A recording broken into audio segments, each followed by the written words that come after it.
That needs to be the title of this video. Anatomy needs to be organic, not formulaic. You know, like most artists, I wrestled with one thing more than just about anything else. Anatomy. Anatomy is one of the more difficult aspects of drawing to learn or master as an artist. It's something we all struggle with. I think too, a lot of the times, it becomes overcomplicated. There's all kinds of methods, practices, and tricks and tips and techniques out there that may seem good, and they may seem like they'll work, and they may seem like it's, you know, strategically or mathematically a good idea to practice, given some magical method or boxes or forms or, you know, all kinds of elaborate things you can do to practice anatomy.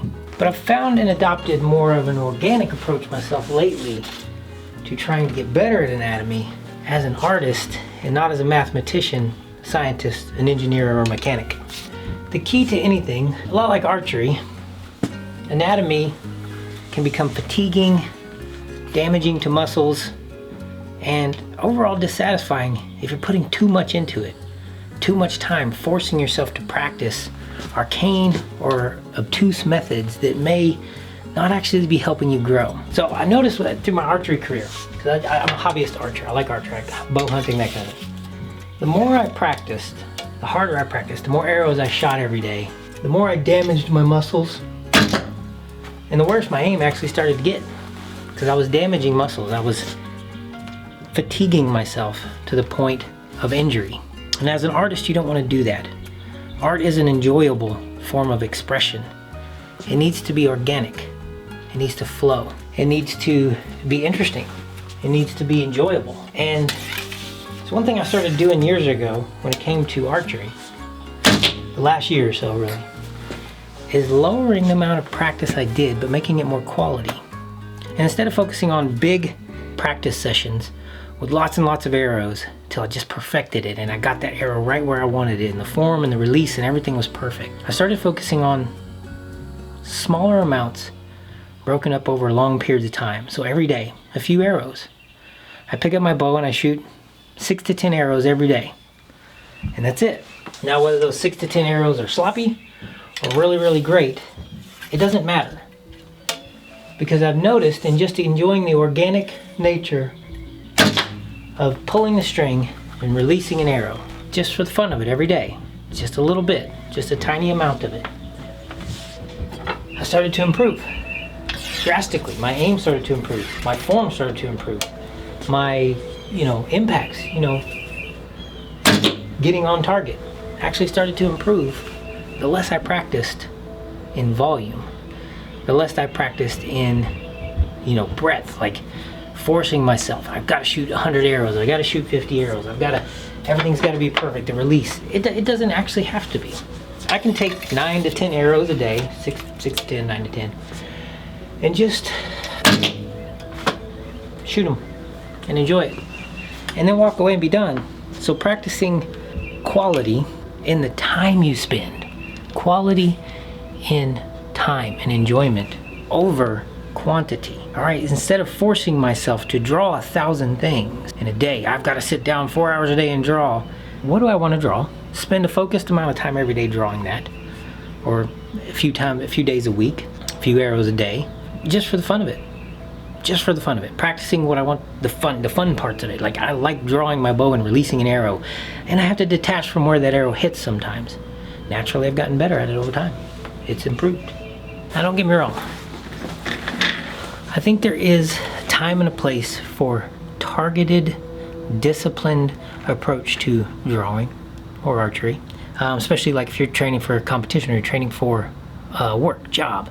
If you're doing a job, you know, if you're not enjoying the process, if you're not enjoying the play aspects of it, the creative fun of it, then what is the point? So I've begun exploring this more organic approach to anatomy in my thinking. Drawing what I want, trying to stretch and grow as an artist, you know, trying more dynamic things, trying more, you know, interesting things to get better. I want to get better, that's the point. But but doing it in a more free-flowing and organic way. The art books out there are great. The anatomy books out there are great. They're great to have. They're great tools to go into these structured anatomy studies. But if you're going to do structured anatomy studies, I wouldn't do it for long periods of time. I would do it over short and specific periods for specific things, muscle groups, musculoskeletal structure, bones, that kind of thing. But study something real. Study the gesture first. Study the gesture, the movement, the form, the flow. Just get the rhythm down of drawing your bow and releasing and just letting an arrow go and see what happens. It doesn't matter where that arrow goes to a degree. Don't launch them into your neighbor's backyard, but release the arrow, draw the picture, sketch the form, sketch the gesture, sketch the anatomy, sketch the body part, the person, the movement, the action, without worrying about where it goes. Try to get into a free flow state and practice drawing. Drawing needs to be the focus, not the end result. Drawing, the process of actually sketching, gesturing, simplifying.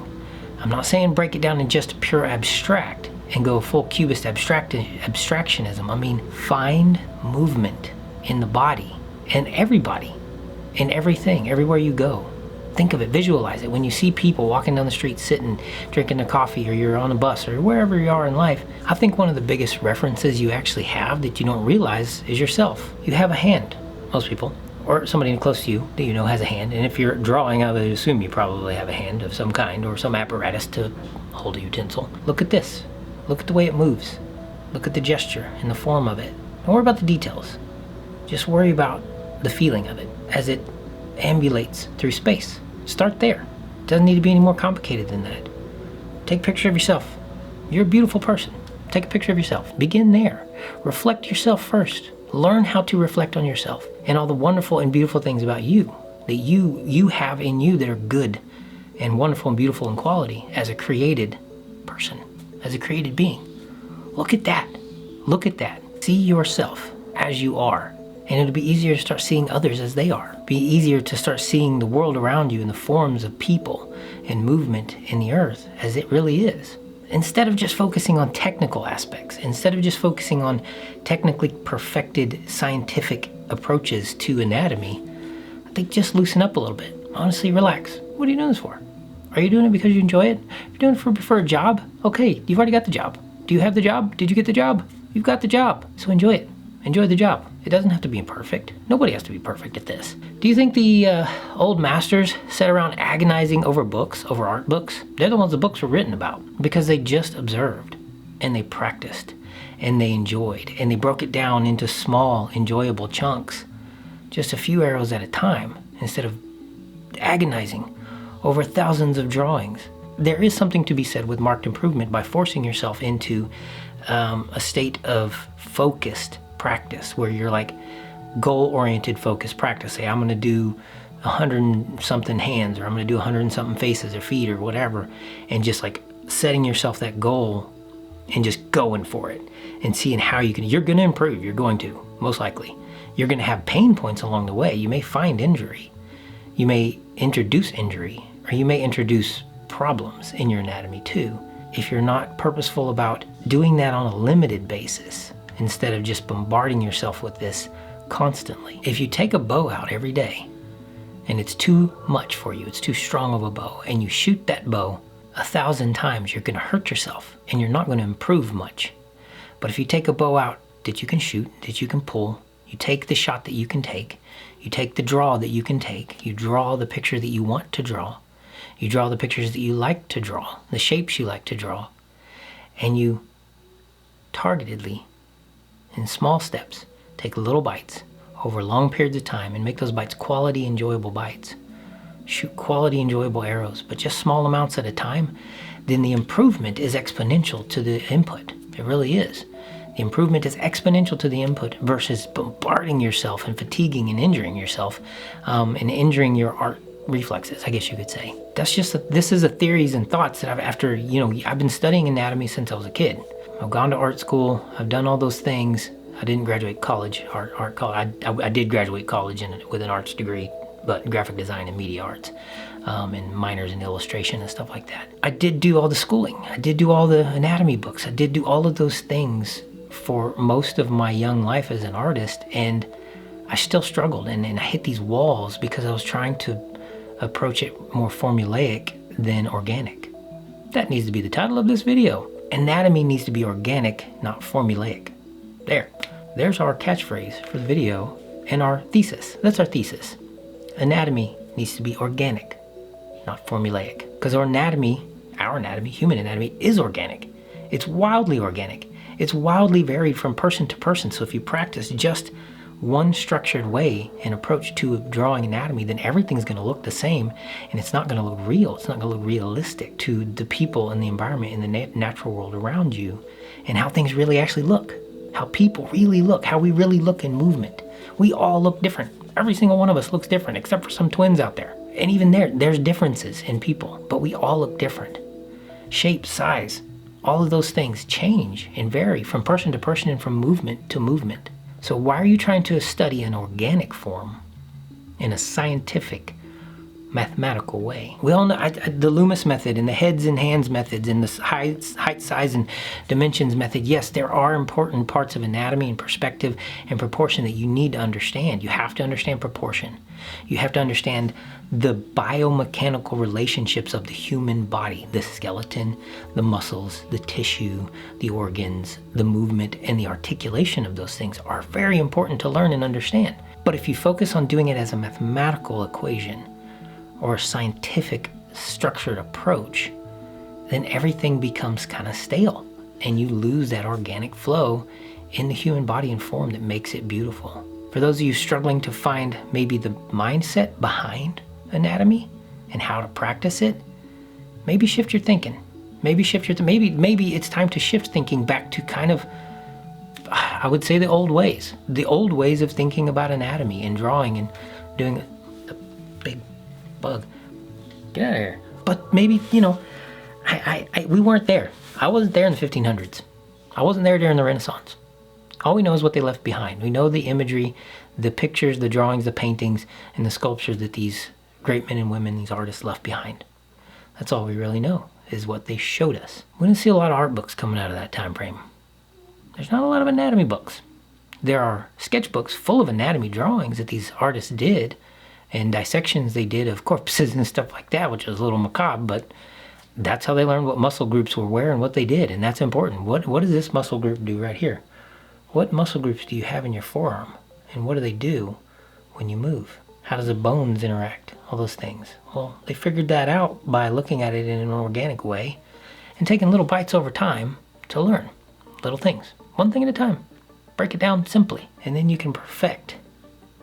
Everything looks different from a different angle in a different way. There's no way that you could take, just an example, you could take this, your own hand, your own arm, and you could draw that thing 1,000 times, doing 1,000 different things over the next year or 2 or 3.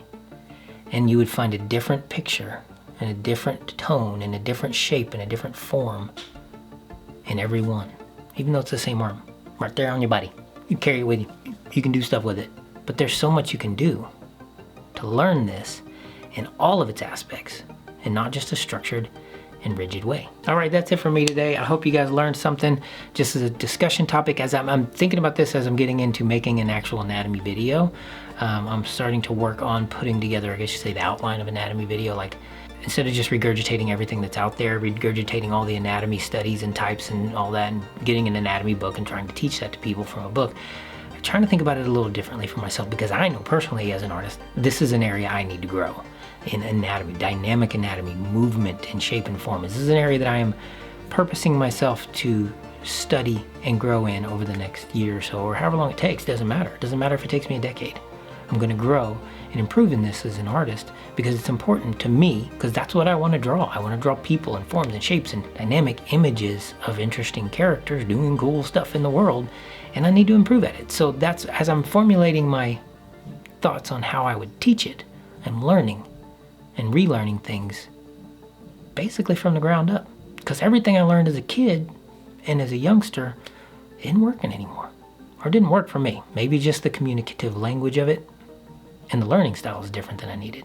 So I'm trying to develop a learning style of my own. And in that, I hope that I can teach somebody else out there who maybe is similar to me or similar to the way I draw and think to draw better. At the end of the day, that's what we want. We want better drawings. We want better drawings that are cool to look at and are interesting and engaging and tell the story. Visual storytelling over writing a math book, because nobody likes math. All right, y'all have a blessed day. Get out there and create something.